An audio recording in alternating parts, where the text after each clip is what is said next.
En el vídeo de hoy vamos a hacer el análisis de la cartera de inversiones del famoso inversor Raymond Dalio, uno de los inversores más famosos, aclamados y de los más importantes, yo diría perfectamente dentro del top 10, que se merecía su vídeo el análisis de su cartera de inversiones actualizado a la finalización del segundo trimestre natural de 2024. Era un inversor demasiado importante como para que no tuviese su vídeo y vamos a dedicar precisamente el vídeo de hoy al análisis de su cartera. Ray Dalio es un inversor que se hizo muy famoso también por ser el máximo exponente de estas carteras que se llaman las All Weather Portfolio, es decir, las carteras preparadas para todo tipo de escenarios económicos, para todo tipo de climas, y de ahí el nombre de este tipo de carteras. Carteras que tienen un poquito de oro, que tienen renta fija, bonos de gobierno, bono corporativo, otra parte en renta variable en acciones. En un futuro haré un vídeo más concretando y describiendo, dedicado totalmente a la explicación de este tipo de carteras. No quiero centrar mucho el vídeo tampoco en describir qué tipo de carteras son, pero quedaros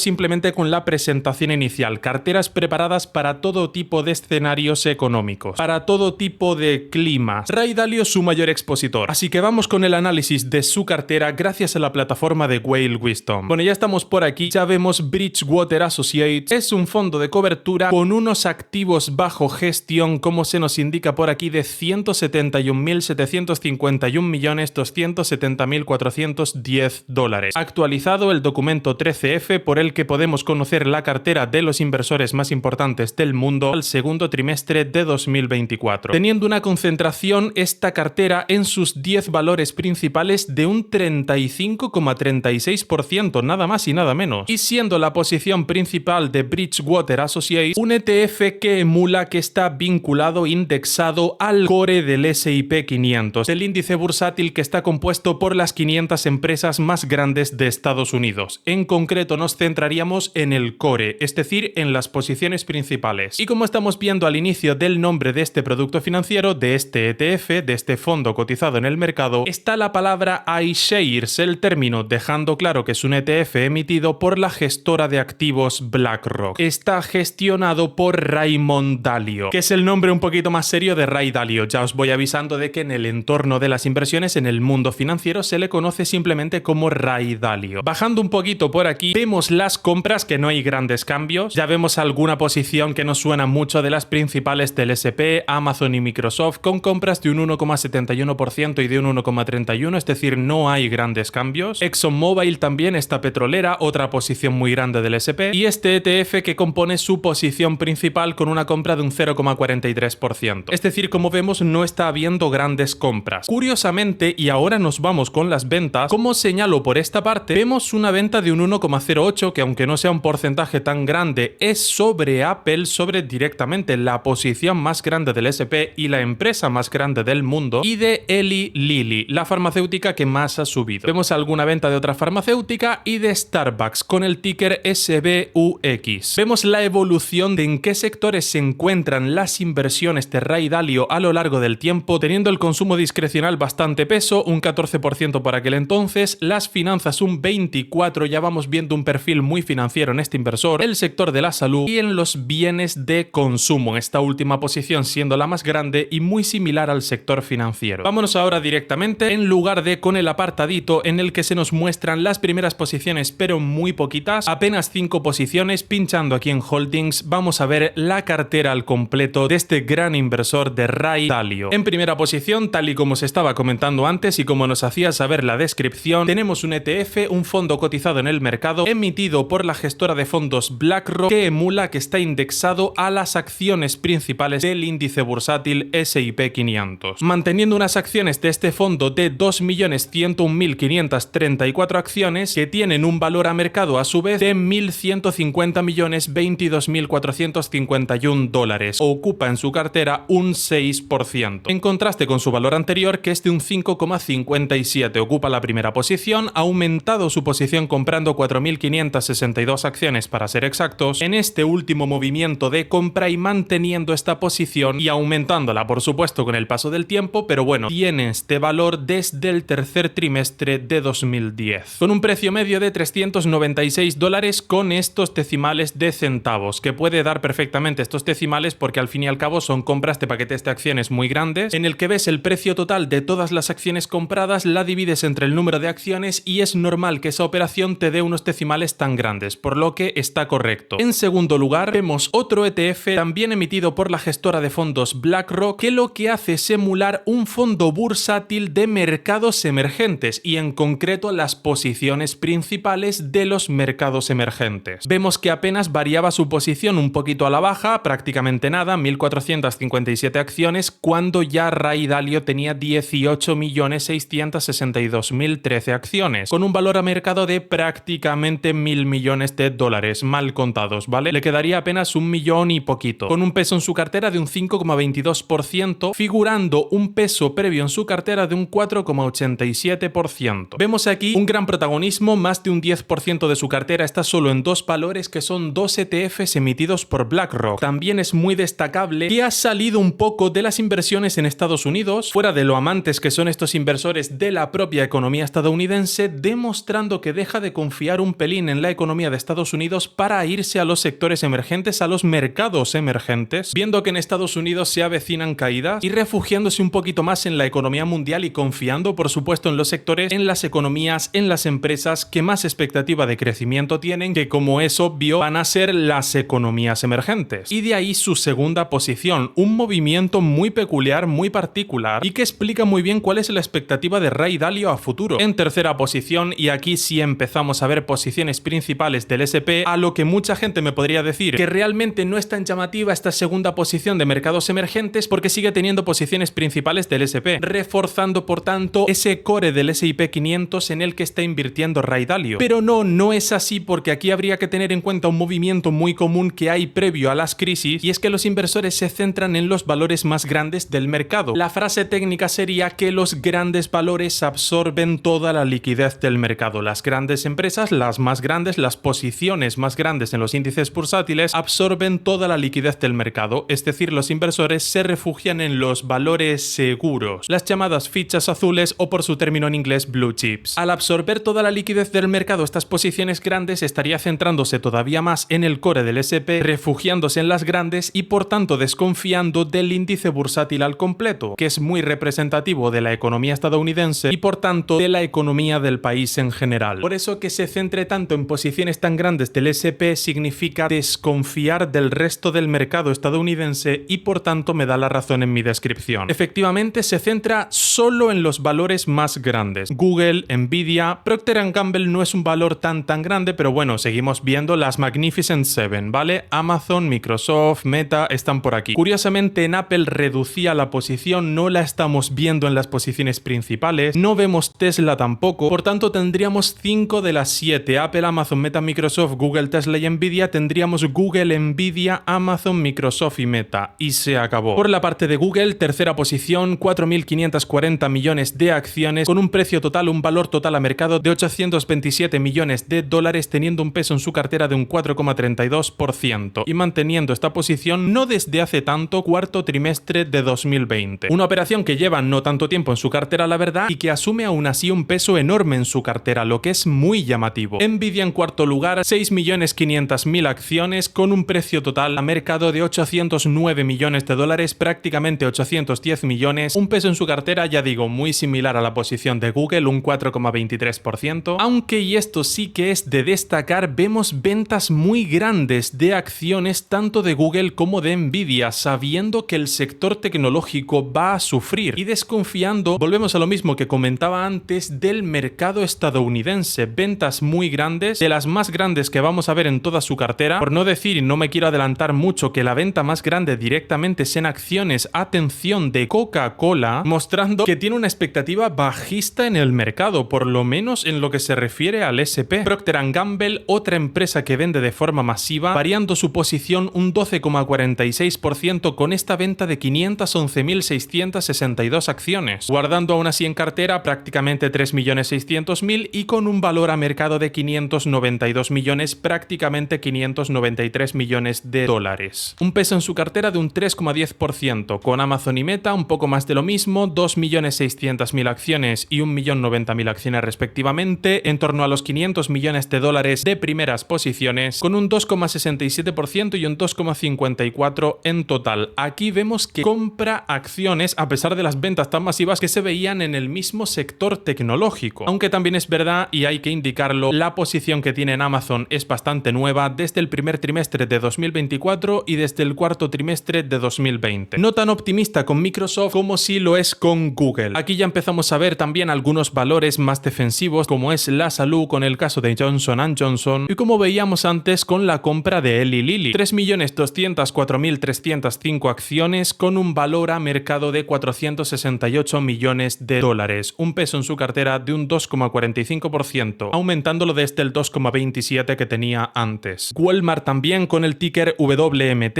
esta empresa tan famosa de supermercados, con 6.500.000 acciones, un valor total a mercado de 441 millones de dólares, manteniendo esta posición desde el tercer trimestre del año 2020. Tenemos el SPI, directamente el ETF más grande del mundo, en el que reduce también su posición, una posición que tenía desde el cuarto trimestre de 2007, previo estallido a la crisis, un momento digamos no tan propicio para comprar. Es justo, si no me equivoco, fecha de comienzo de la última gran crisis que tuvimos, reduciendo su posición en 2.200 acciones, teniendo un peso en su cartera sin embargo nada más que de un 2%. El SPY, el ETF más grande del mundo, que emula el S&P 500, emitido en este caso por la gestora de activos State Street, y lo veis en este primer término del nombre del ETF en el que pone SPDR, dejando claro que es el grupo de ETFs emitido, los productos financieros, los ETFs emitidos por la gestora de fondos State Street Global Advisors. Vemos grandísimas reducciones en su cartera, 300.000, 2.000, 94.000. Aquí empezamos a ver ventas inmensísimas. No me quiero adelantar tanto a la parte de las ventas, pero os lo tengo que describir para que tengáis la visión más global posible. Un inversor que se está deshaciendo de gran parte de su cartera. El supermercado Costco también, este supermercado con una suscripción que te permitía comprar a precios bastante más bajos, un supermercado especializado en la venta de productos calidad-precio, por no decir directamente productos con precio competitivo, la mítica empresa amiga infinita de Warren Buffett y fiel compañera que es Coca-Cola, deshaciéndose Ray Dalio de 1.141.000 acciones, reduciendo su posición en cartera un 18,16% y teniendo un peso de un 1,71. Más de lo mismo vemos con Pepsi, con el ticker PEP, con McDonald's, con el ticker MCD, con Merck & Co, de la que se deshace en una proporción de un 13,79%, la empresa Visa de tarjetas de crédito, con un peso de un 1,10 en su cartera, vendiendo 143.000 acciones, vendiendo más de 670.000 acciones, a pesar de que siga confiando bastante en él, manteniendo 4 millones de acciones, pero deshaciéndose aún así de 600.000 acciones de un ETF de Vanguard sobre mercados emergentes. No tanto del core, sino del mercado en total, apostando por el sector de los semiconductores, con una compra de 420.000 acciones, teniendo en total 1.100.000 acciones mal contadas, con un valor a mercado de 178.396.125 dólares. Y a partir de aquí ya directamente nos vamos a posiciones. De hecho, os he mencionado alguna que tiene menos de un 1% de peso en su cartera. Os lo muestro también, es que directamente las acciones que tiene Ray Dalio en cartera en total son 959 valores, lo que es una locura, evidentemente que en un solo vídeo no nos da tiempo a ver tanto. Por eso la cuestión es enseñaros las posiciones principales, las que tienen sustancia, las que nos dejan ver cuáles son las motivaciones, los motivos de sus actos y las perspectivas que estos inversores tienen a mercado. Al fin y al cabo esto lo podemos ver gracias a las posiciones principales que tienen en su cartera. Ha cerrado totalmente posiciones como la de Palo Alto Networks. Aquí estamos hablando, eso sí, de ventas totales de esta empresa de ciberseguridad que es Palo Alto Networks, que cotiza con el ticker PANW, y yéndonos ahora sí al apartado en el que se reducen posiciones inmensísimas, como os estaba comentando antes, Google, Nvidia, ya lo habíamos visto, Procter & Gamble, Meta, 5 de las 7 Magnificent 7, ETFs que están vinculados al S&P 500, las empresas de Coca-Cola, Pepsi, McDonald's, empresas que en un principio pertenecen a sectores que son defensivos o subsectores que son defensivos, que se comportan bien durante las crisis, y sin embargo vemos cómo Ray Dalio las está vendiendo ahora, demostrando que no tiene del todo seguro que se vayan a comportar bien en esta crisis, como si lo han hecho en crisis anteriores, manifestando al público que no espera que esta crisis sea como las demás, la crisis que viene ahora, mandándonos el mensaje de que esta crisis es diferente. Vemos también reducir posiciones en Visa, muy llamativas estas ventas, y estamos hablando en todos y cada uno de los casos de centenares de miles de acciones. Refugiarse en los valores principales y que absorban toda la liquidez del mercado no es una buena noticia, puesto que está manifestando que como los inversores no saben qué hará el mercado, se están refugiando en los valores que creen que son seguros. Si Ray Dalio, un inversor que ha apostado durante toda la vida a tener una cartera para todos los escenarios económicos, para todos los climas, ahora se está está saliendo del mercado estadounidense con ventas masivas que se pueden contar a centenares de miles de acciones, esto no es ninguna buena noticia, puesto que también, y esto debéis saberlo, un factor muy llamativo que también predice muy bien las caídas que se vienen en el mercado es tal cual cuando los grandes inversores, que no es para nada común en ellos que ejecuten ventas masivas en su cartera, están vendiendo, y cuando los directivos de esas mismas empresas venden sus acciones. Como ya veíamos hacer a Jensen Huang, a quien en este canal muy cariñosamente le llamamos Juan, veíamos cómo este empresario, que es dueño en gran parte de Nvidia, y su director ejecutivo actual, su CEO actual, vendía un paquete de acciones muy grande de su propia compañía. Le mandaba el documento al regulador americano, a la SEC, porque tienes que mandarlo cuando eres un inversor tan grande, con una posición tan grande y más todavía siendo un insider, un inversor con información privilegiada, porque eres el director ejecutivo de la empresa, tienes que decirle al regulador americano, en este caso a la SEC, que te autorice tu venta, te la tiene que autorizar el regulador, y veíamos como Jensen Huang que estaba mandando esta especie de solicitud permiso, llamadlo como queráis, al regulador estadounidense para poder vender esas acciones. Movimientos muy preocupantes que avecinan una gran caída en el mercado. Vemos como Ray Dalio se está preparando también. Este ha sido el vídeo del análisis de cartera de este gran inversor, de Raymond Dalio. Mi nombre es Mr. Brent, ha sido un honor para mí informarles, les prometo que aquí seguiré haciéndolo y nos vemos en el próximo vídeo.